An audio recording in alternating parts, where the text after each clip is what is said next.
दोस्तों, आपने आम जिंदगी में या फिर कहीं प्रवचन में या फिर किसी साधु महात्मा से ये जरूर सुना होगा कि सब माया का खेल है, माया ही सब कुछ कराती है।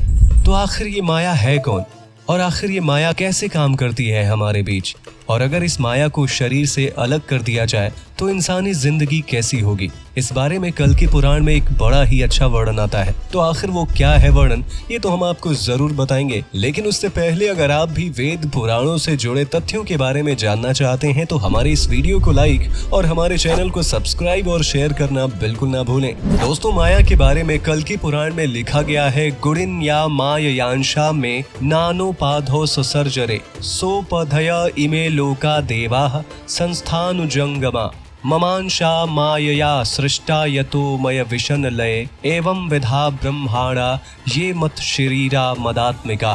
प्रकृति को माया भी कहा गया है।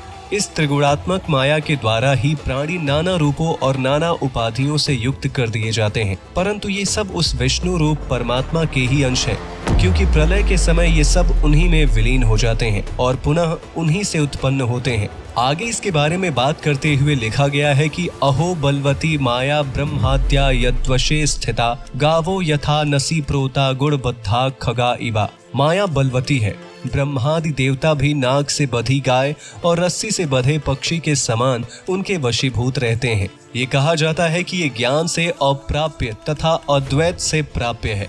ज्ञाना प्राप्या द्वैत लभ्या, अर्थात ये साधारण ज्ञान से प्राप्त नहीं की जा सकती, केवल अद्वैत के द्वारा उसे जाना जा सकता है। तात्पर्य ये है कि जब मनुष्य अद्वैत अर्थात सब में एक ही तत्व का दर्शन करने लगता है, तभी वो माया के वास्तविक रूप को जान पाता है। तभी उसे ज्ञात होता है कि सब कुछ मिथ्या है। उपनिषदों में इसे ब्रह्म सत्य जगन मिथ्या कहकर स्पष्ट किया गया है। विष्णु रूप ब्रह्मा ही सत्य है और संसार रूपी माया मिथ्या है। स्वप्न और इंद्रजाल के समान भ्रम मात्र है। स्वप्नोपमास्तु तनिष्ठा विविधाश्चैन्द्रल जालवत। सब कुछ उस परमात्मा के द्वारा अधिष्ठित है।